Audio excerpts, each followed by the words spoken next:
So, hello everyone, how are you all? I hope you all are fit and fine. तो आज class 8 का first chapter करेंगे natural resources and their use. ये NCERT book से है। सो हम start करते हैं मल्टीपल चॉइस क्वेश्चन से। So when does nature become a resource? तो ऑप्शन है when it is created by human, when it is used by human for sustenance or consumption, when it exists independently of human, या when it is a part of sacred species। सो जो nature है वो एक resource कब बन जाती है? तो इसका आंसर है B, when it is used by human, जब ये ह्यूमन के द्वारा यूज होती है और ह्यूमन यूज करते हैं कंजम्पशन के लिए। तो इसका राइट आंसर है फर्स्ट का बी। सेकंड है which of the following is not a condition for entity to and considered a resource? So A है technological accessibility, economic feasibility, cultural acceptability, being part of sacred groups। So which of the following is not a, एक condition नहीं है, ठीक है, and to उसको हम resource consider करें तो being a part of sacred groups, ये इसका राइट आंसर है। So third, which is the source of natural resources like coal and petroleum? उसका सोर्स क्या है नेचुरल रिसोर्सेज जो कोल और पेट्रोलियम है? तो ए है human made processes formed over millions of years in nature, created in factories या through scientific research। तो इसका आ जाएगा source of natural resources like coal and petroleum, तो इसका आएगा formed over millions of year in the nature.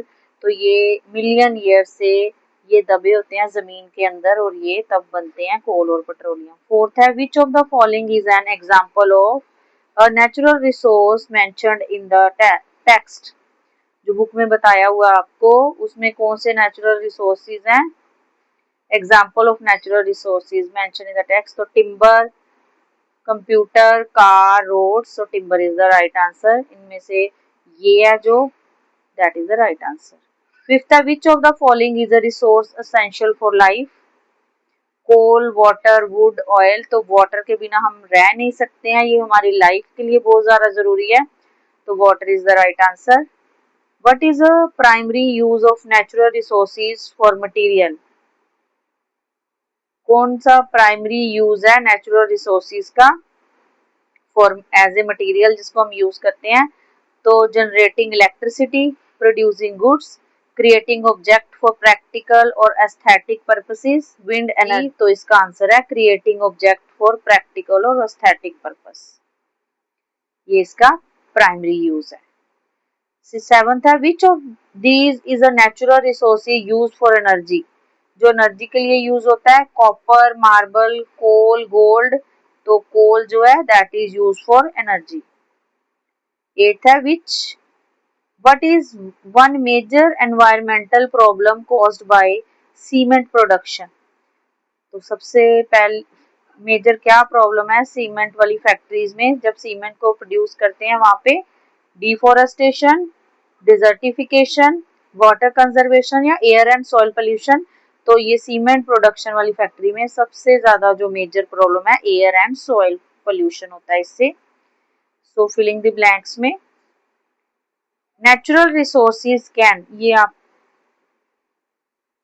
इसका screenshot भी ले सकते हो।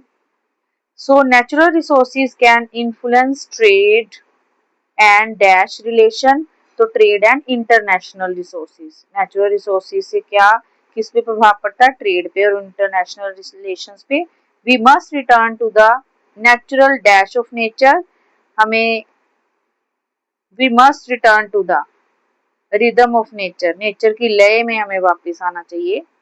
So trees become a resource when their wood is turned into dash। तो जब ट्री की जो वुड है फर्नीचर में यूज होती है तो ये एक रिसोर्स बन जाती है।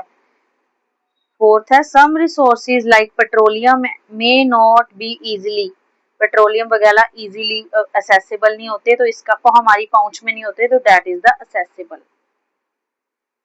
सो कंट्रीज में face dash due to competition for resources. Company में जो कंट्रीज हैं वो भी फेस करती हैं कॉन्फ्लिक्ट. कॉन्फ्लिक्ट होता है आपसी झगड़े या कुछ कॉन्फ्लिक्ट्स हो गए.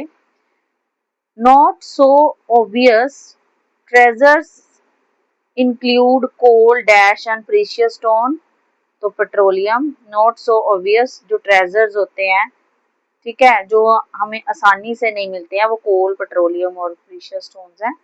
Traditional method like dash and must mud are being used as alternative to cement. तो ट्रेडिशनली पहले घर वगैरह जो बनते थे, जो उनका अल्टरनेट सीमेंट है, स्टोन और मिट्टी, मड.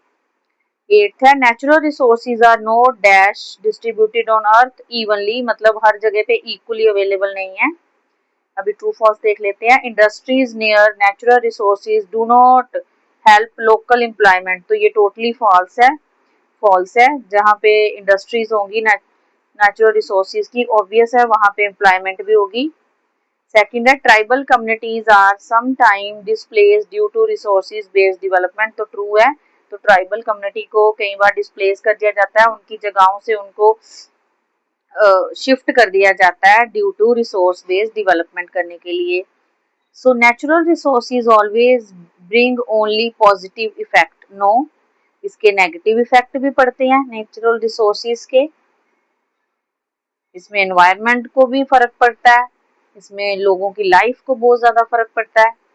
तो फोर्थ है the Kaveri river water sharing between Karnataka and Tamil Nadu require negotiation. तो उसमें आपस में बातचीत की जरूरत है. कावेरी और तमिलनाडु में जो वाटर शेयरिंग की प्रॉब्लम है, that is totally true.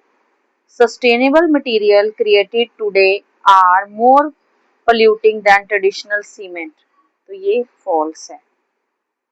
Sustainable material जो होते हैं, जिनको हम फ्यूचर के लिए सेव करते हैं, created today are more polluting. So this is totally false. So ये कॉलम मैच द फॉलोइंग कर लेते हैं.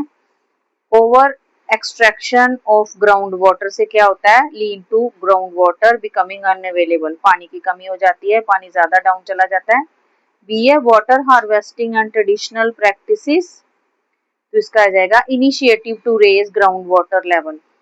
तो ग्राउंड वाटर लेवल को रेज करने के लिए water harvesting and traditional practices use हो रही है. Sustainable use of natural resources, इसका आ जाएगा डोंट गारंटी प्रोस्पेरिटी. रिसोर्सेज को कोई गारंटी नहीं होती वो खुशहाली लेके आएंगी.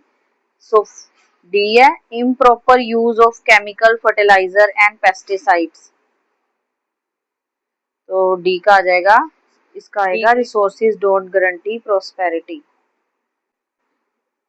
You can take screenshot also. So if you like the video then you can share with your friends. अगर आपने इसको सब्सक्राइब नहीं किया मेरे चैनल को, तो आप सब्सक्राइब भी कर सकते हो. Thank you.